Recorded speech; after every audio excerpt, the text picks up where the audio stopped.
I'm George Buster Rhymes, and once again this is Boston G.B.R. on YouTube. I'm standing in the front of Valdosta City Hall.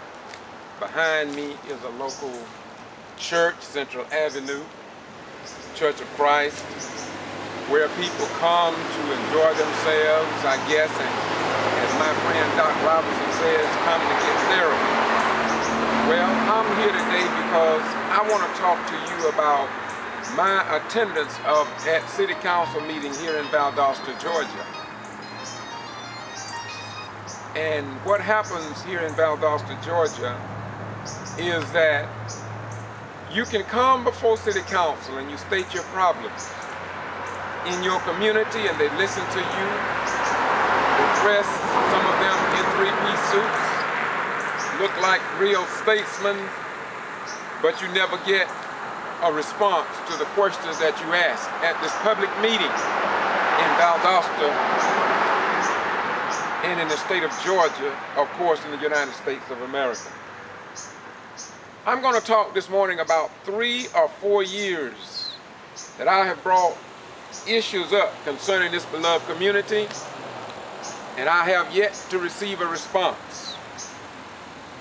I talked about no pictures in Valdosta City Hall on the first floor or in the mayor's chambers, where they have pictures showing the historical past of our beloved city. But there are no pictures displayed of buildings in the Black African American community or the Latino community or any other community. It is as if though only one segment of people contributed to the building of this metropolitan city. And we understand the past, but there come a time when we must address what is today along the lines of diversity. I brought this before the late Mayor John Freddie, who served. We brought this before Mayor Gale and the elected officials, but nobody has resolved that problem. When our children come to this public building and look at the historic past of Valdosta, how will our children feel when they see little to no representation of their mothers, their fathers, their grandparents, and their great-grandparents, and nothing from the community in which they lived? What kind of incentive does that give to our children in terms of being included in this beloved city or any community? And so it's the right thing to do.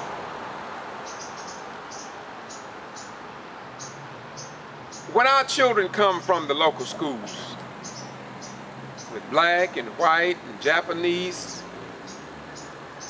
and the Japanese may ask the question, why are there no black, wasn't there any black buildings back in the early 1900s? And well, I'm gonna leave that alone. It's only right to do right. Yet when it comes down to fighting the wars of this great nation, we are represented on the battlefield. But why aren't we represented here in city and county governments? Why aren't we represented equally on the equal employment of city jobs, state jobs, and federal jobs here in the community? And if we are equally represented through employment, then I apologize for that. When you go downtown and you look at the buildings that are owned by certain people, and if other people don't have these buildings, so we should have sympathy and understand why some of our children keep committing crimes and going into jails and prisons because they can't get the funds that other children may get.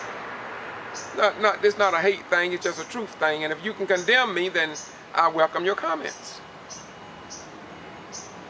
Councilman James Wright refused to go to a retreat ceremony because he said that the south side of the railroad tracks of social divide here in Valdosta need help. He talked about how the south side don't get their fair share of the economic pie.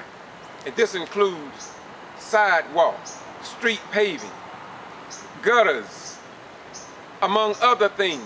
He talked about redlining by the bank and institutions and the loan institutions. He talked about that. But what was published in your newspaper? What was played on television about that? It seemed like very few people want to address the heartbeat issue of why black African American children are filling the jails and prisons, mainly because they can't get gainful employment, and when they do find gainful employment, it's at the bottom of the economic scale. And many of the black children, and perhaps others, they get their college degree, they rush off to Atlanta, or they go to Macon, or they go to a little place like Americus, Georgia, to get jobs. And most people know, or most people will tell you, that it seems that if though you are not in the slicks and among the, other words, when you go to a lot of these places, you'll find people whose relatives are in these key positions. And then it seems like it's just a family thing, or it's a good old boy network that just keep that cycle going on. That don't have to be true. For Jesus said, and ye shall know the truth, and the truth shall set and make you free. I can only give you what I have, but I have white people who come and tell me things from behind the wall. They can't talk about it. Some of them are not satisfied with what goes on. Even the contract, paving of the road, Scruggs and Reams shouldn't get all the money. If there's somebody else that is qualified, can get bonding, we should aggressively seek some of those people to come to Valdosta to share in the economic pie so the bids can be lowered to lower the taxes for ordinary citizens, and it just makes good sense to do that. But nobody wanted to talk about that. In City Hall, I brought it up about the 30 jail deaths. Nobody wanted to discuss that. I showed them pictures of a white registered nurse where she had gouges on her legs. She was taken from the jail, put in ICU for 3 days. Her mother didn't know where she was. Her mother called me.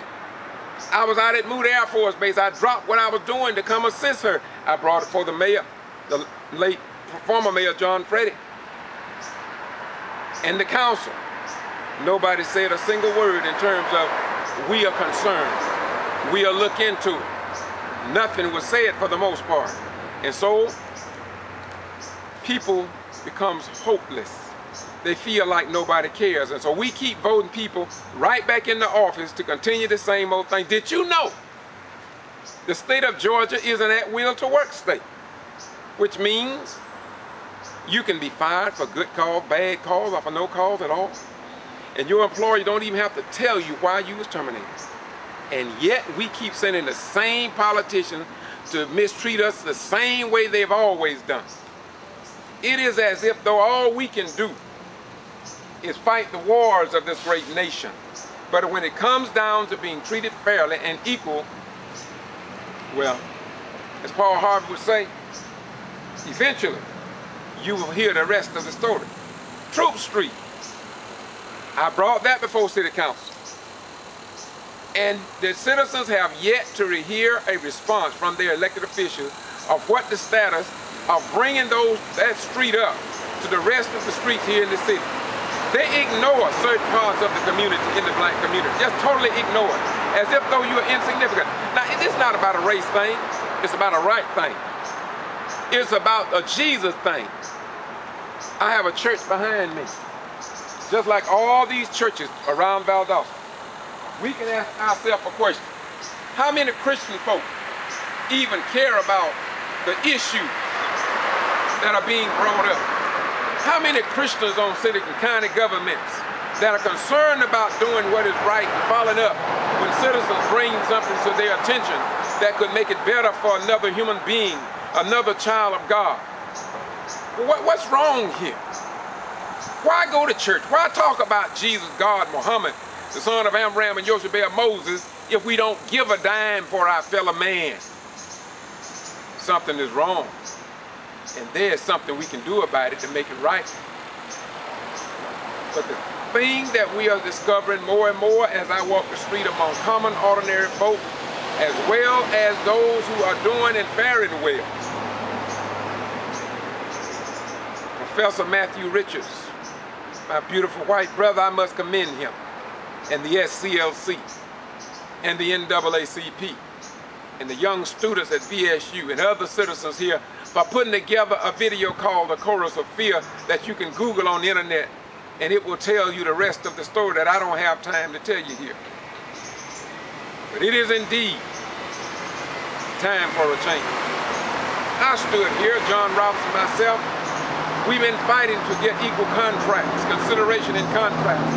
We've been trying to get bonding for the minority community, wherein the federal government started setting aside certain segments of contracts and jobs if they apply for them since 1968, so they could get some of the economic power in the lower income areas. And throughout the state of Georgia, we have been told, and it's documented, that people would put a black as a front while somebody else get all the money. And so our sons and daughters continue to go to jails and prisons, yet they blame us as if though we don't want our children to be successful. It's not that. It's not that. It's not that we are lazy. It's not that blacks are shiftless. It's not that. That's not it. That's not it. Some of us, just like whites, don't want to work. Some of us don't never want nothing out of life, but there are some of us who do. And we who do, or we who stand up and try to sacrifice, too often we lose our job. Simply for trying to make things better and more equal, apparently in an unjust society. And so the question remains, what must we do? What can we do? What should be done? What will they allow us to do? What must we force them to do? We all know. They tell us we want the best qualified person for the job. Well, we understand the best qualified.